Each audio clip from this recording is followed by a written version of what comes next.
In the world of 2000s Nickelodeon sitcoms, Drake and Josh holds a special place for his blend of absurd humor, heartfelt sibling dynamics, and a knack for capturing the chaos of teenage life. The season 4 episode Steer It Straight is a quintessential example. Kicking off with a classic setup, Drake Parker, the charming slacker, ropes his cautious stepbrother Josh Nichols into a scheme that's doomed from the start. We're diving into this episode to unpack its comedic brilliance, its commentary on teenage rebellion, and why it resonates as a time capsule of early 2000s youth culture. The episode opens with Drake, ever the instigator, concocting a plan to sneak into the Reptile Room, a nightclub that's less about gritty nightlife and more about serving fried Mexican pastries. The real draw for Drake is for him to have a chance to flex his cool kid persona. For Josh, it's about catching a live performance by his favorite band, the Hailstones, a fictional group that screams early 2000s pop rock vibes. This contrast sets the stage for the episode's humor, Drake's impulsive confidence versus Josh's neurotic overthinking. General Cornwallis, or as his friends called him, J-Corn. Dude, this Saturday night, we are so hooked up. Where are we going? Oh, nowhere. Just to see your favorite band, the Hailstones. Well, shut your mouth! It's open. The Hailstones are playing in San Diego? Yeah, at the Reptile Room. Oh, that is so... Man, we can't get into the Reptile Room. You have to be over 21. You are, Mr. Yakitori. What's this? Fake ID. Here, check mine out. Jefferson Steel Flex? Yeah, I made it up. Oh, really? Oh, so you're suggesting that we use fake IDs to get into a nightclub posing as Jefferson Steel Flex and Alvin Yakitori? Yep. And hey, we gotta be there before 10:30 because I'm pretty It's sure... illegal to use fake IDs. Yeah, well, it's illegal to rob banks, but people do it. Yes, people who are bank robbers. All right, I'm not using a fake ID. Come on. The Hailstones. Joshy's favorite band. Come on, the Reptile Room serves churros.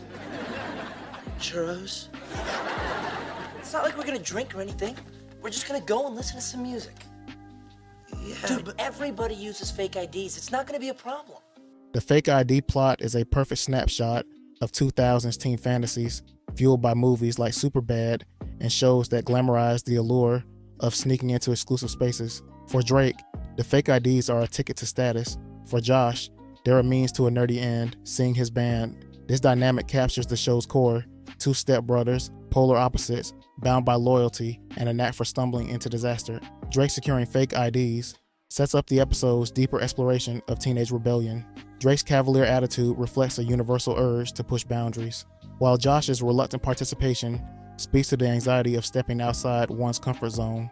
The fake IDs aren't just plot devices, they're symbols of the boys' desire to fast-track into adulthood, only to learn that their schemes come with consequences. The boys' nightclub adventure comes to a screeching halt when they're caught by the cops.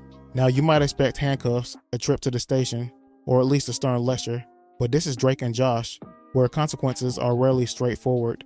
Instead of arrest, the police let them off with a warning, perhaps a nod to the show's family-friendly tone, or a plot convenience to keep the story rolling. Either way, it's a moment that sets the stage for the real punishment, one that's less about legal repercussions and more about parental intervention.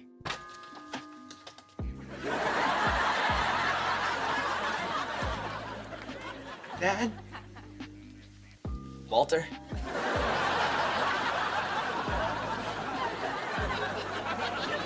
Drake and Josh face their parents, and it's here that Wallter, the often bumbling stepdad, takes center stage.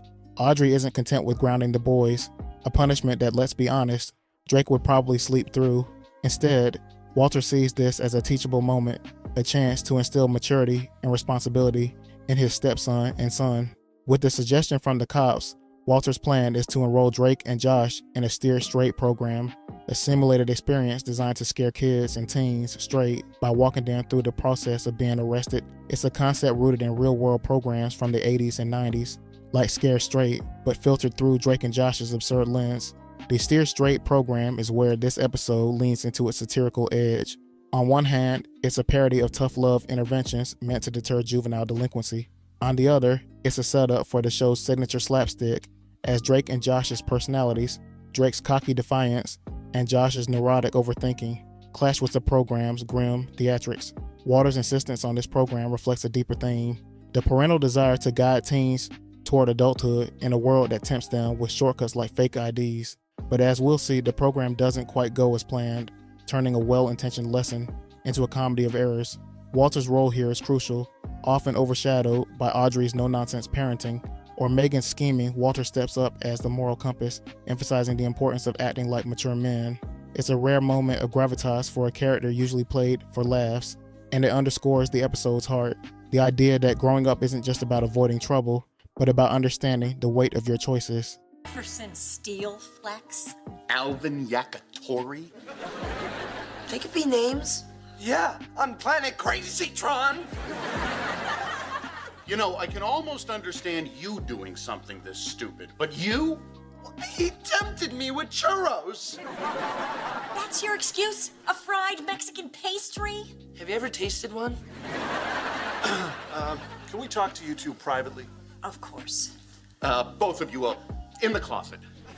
What? Closet? Closet! Now, officers, I know they broke the law. Okay, but don't worry, they're not under arrest. Thank you. believe me, they're gonna be grounded for a long time. What good does that do? They've been grounded 100 times. Well, if you really want to make an impression on them, our department does have a steered straight program. What's that? We come in, we handcuff them, show them what it's like to get arrested. It's a very effective program. Teaches kids what can happen if they break the law. Yep. Here's a pamphlet. Oh, And this is our card. Just give us a call if you decide you want to do it. thank you, officers. We really Not a appreciate problem. it. Yeah. Have a good night. Before the chaos kicks off, we get a small but telling moment. The cops, after escorting Drake and Josh home, laugh off Wallter's job as a weatherman.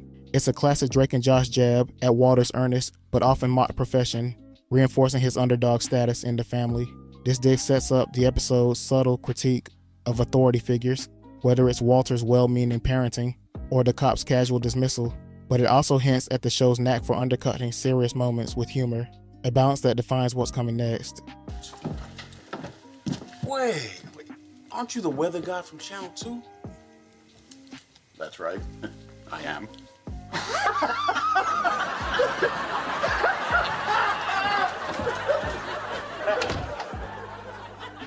Why does everyone do that? The Steer Straight program starts as planned, with Drake and Josh loaded into a police van, headed to the San Diego police station for their simulated arrest. The setup is grim: handcuffs, stern officers, the whole works. But Drake and Josh isn't content with a straightforward morality tale. Enter Blaze, a criminal who interrupts the program by hijacking the police van in a bold attempt to run from the law. Suddenly, what was meant to be a controlled scare tactic becomes an actual crime, with Drake and Josh along for the ride. It's a plot twist that's equal parts ridiculous and brilliant, turning the episode into a high-stakes comedy thriller. Man, this grapefruit is excellent. A little sour, though. Hey, either you boys got any sugar on you? No. Who carries their own sugar? You'd be surprised. When you a cop, you see a lot of things. 1081, report of a robbery in progress, corner of El Centro and Leland. Suspect wearing a camouflage shirt and red knit cap. Unit 420 responding. I'm a block south of your location going code 12. Hey, hang on, boys. What's going on? Robbery at a Jiffy Mart. Yeah, and here we go. Hey, hold my grapefruit. With what? I'm handcuffed. What do you expect me to hold your grip? Oh.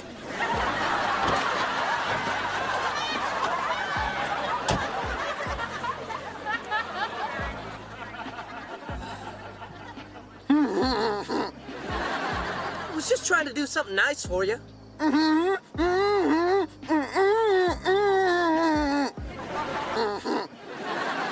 was just trying to do something nice for you. Well, fine, if that's the way you want it. Oh, come on, you are totally misquoting me. That's not even how I said it. What?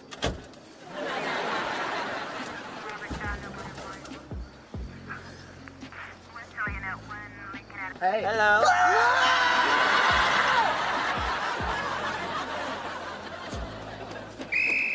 Hey, get out of my car! Freeze! 2, freeze! What are you doing? Not going to jail, that's what I'm doing. Hang on, boys. We're in a stolen police car and we are running from the law. Oh!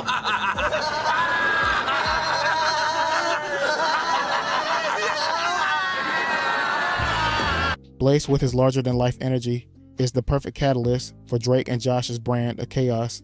He's not just a plot device, he's a mirror to the boys' own rebellious streak, taken to an extreme. Where Drake's schemes are mischievous, Blaze's are reckless, giving the boys a glimpse of where unchecked impulsivity can lead.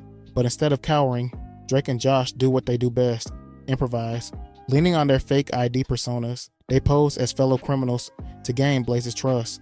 It's a moment that showcases their quick thinking and the odd chemistry that makes them such a compelling duo. This fake criminal act is pure Drake and Josh magic. Drake, ever the smooth talker, slides into the role with ease while Josh, sweating through his nerves, follows along. Their ability to pivot from terrified teens to wannabe outlaws speaks to the show's core strength.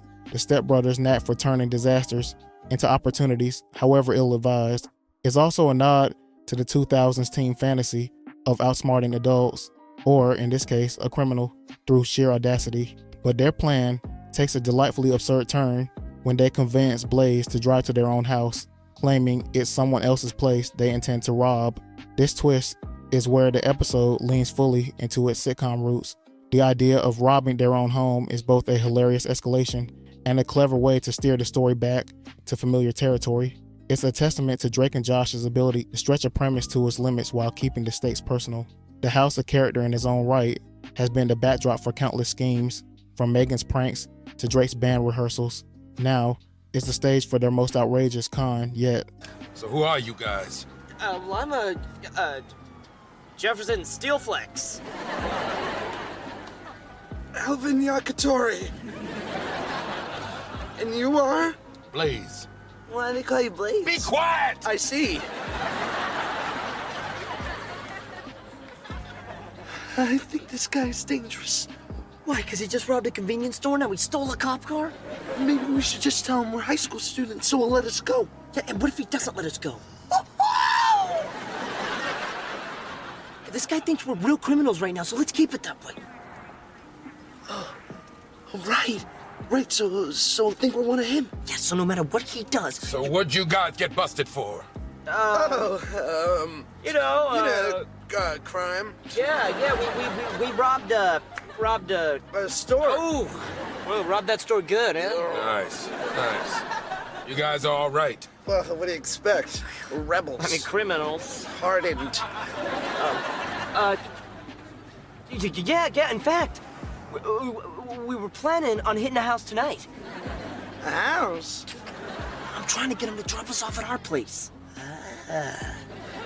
Good. I'm in. Let's do it. Whoa, You're in? what do you mean in? I'm gonna hit the place with you. Look, yeah, so we don't really need your help. I want in! Please join us. Would you help us? Because we could use... You, help. please. Yeah. Good. What's this? That's a grapefruit. Oh. It's a little sour. Good thing I always carry around a little sugar with me. Inside the house with the rest of the family conveniently away, Drake and Josh are in full survival mode. Their plan is simple: contact the cops to nab Blaze and end this nightmare. But in Drake and Josh's universe, nothing is ever that straightforward. When Blaze catches them with the cordless phone, the boys' quick thinking kicks into overdrive. They claim they're calling their crew to orchestrate a wild new scheme, kidnapping the governor. It's an outrageous lie, even by Drake and Josh standards, but it's a testament to their ability to lean into the chaos rather than crumble under it. Oh, quick, let's call the cops before he comes back. Yeah, right. Okay. All right. Okay. All right, work together. Teamwork. Okay. Teamwork. All right. Okay, to the left. Ow, tell him, don't grab it. All right. Teamwork. Grab it. All right, press the 9, man. No, this isn't gonna work. All right, fine, here. I'll hold it behind my back. You dial it with your nose.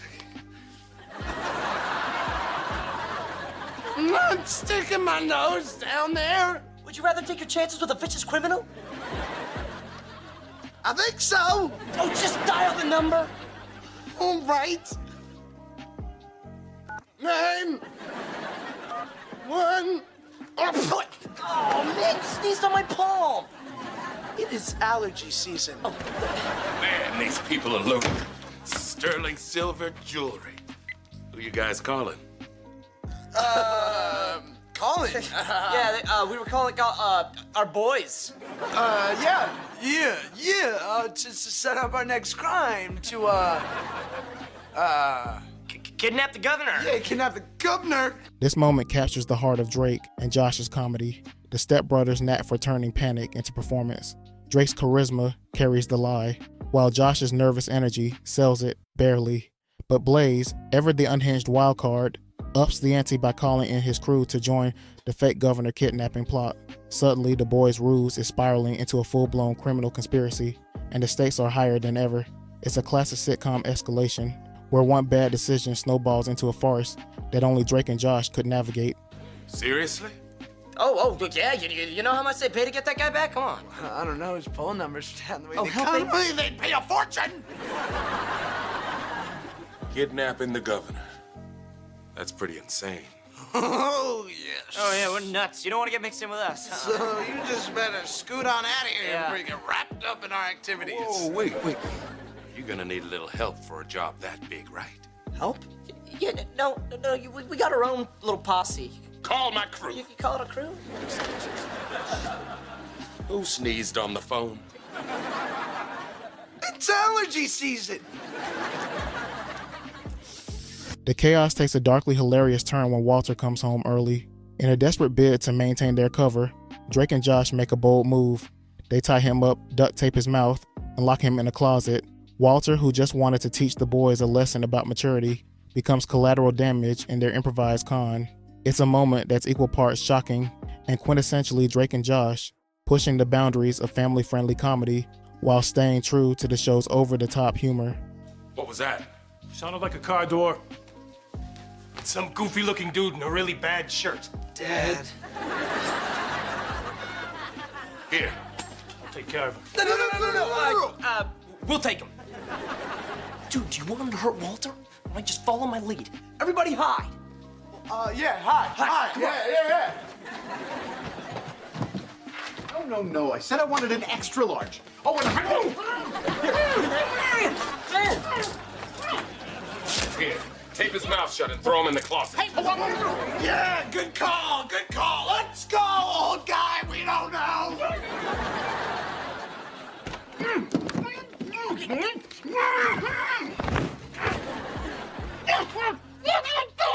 We'll explain later.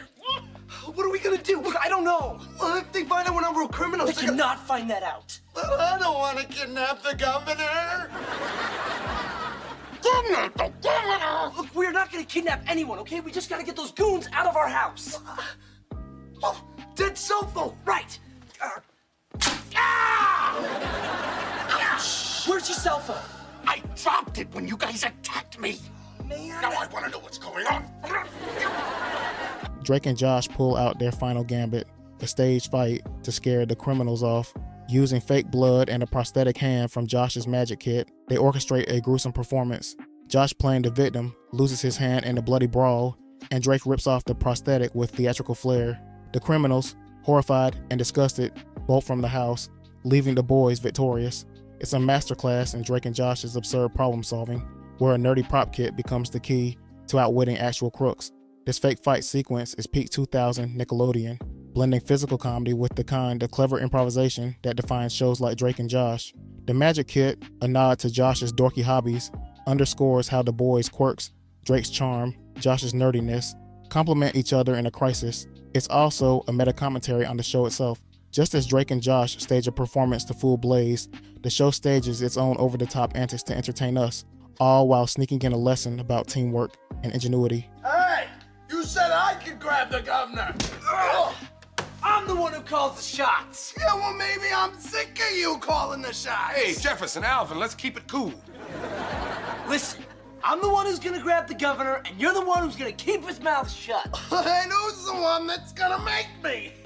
Oh, not again. Hey, take it easy now. Hey. Whoa. Hey, don't beat that boy with a banana.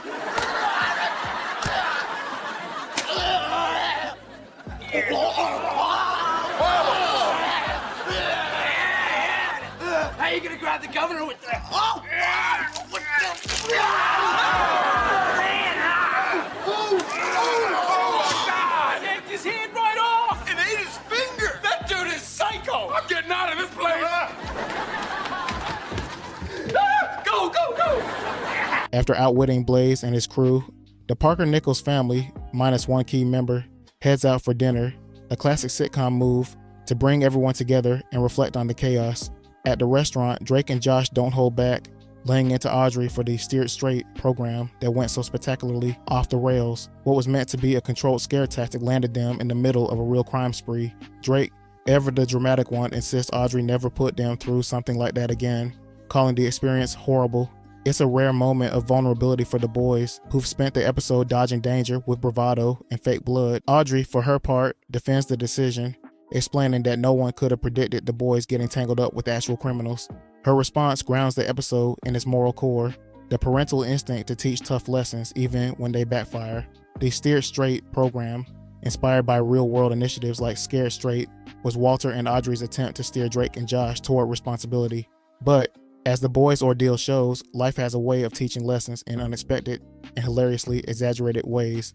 This exchange captures Drake and Josh's balance of humor and heart, reminding us that even in its zaniest moments, the show is about family navigating the messy road to adulthood. But just when you think the episode has settled into a tidy resolution, Drake and Josh delivers one final gut punch of absurdity. The boys realize they forgot to untie Wallter. The person who just wanted his stepson and son to act like mature men is still bound, duct taped, and locked away in the house. It's a classic Nickelodeon gag, stretching the limits of plausibility for a laugh, and it lands perfectly. The image of Wallter patiently waiting for rescue while his family chows down at a diner is both hilarious and a fitting cap to an episode that thrives on escalating chaos. Forgetting Wallter is more than just a throwaway joke. It's a nod to his role as the family's underdog. Throughout Drake and Josh, Walter's mock profession and earnest parenting make him the butt of jokes, yet his love for the boys shines through. Leaving him in the closet is the ultimate comedic slight, but it also underscores the episode's subversive humor. The adults' plans, no matter how well-intentioned, are no match for Drake and Josh's knack for turning order into anarchy. It's a final reminder that growing up in the Drake and Josh universe is less about following a straight path and more about surviving the detours. You know, I hope you feel really bad about putting us through all that. Well, how were we supposed to know that you were gonna get all tangled up with real criminals? Just please don't have us arrested again. Yeah, I've never been so scared in my life. I have. Try walking into your kitchen and finding your father wearing a prom dress stuffed with grapefruits. Yeah, but that just... Dad, the closet.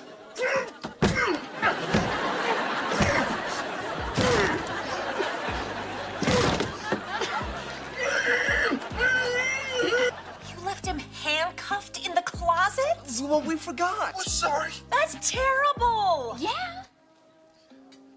You gonna eat that dumpling? How great are these egg rolls? Awesome. Hey, Pass the wing fried rice? Say please. Please. No.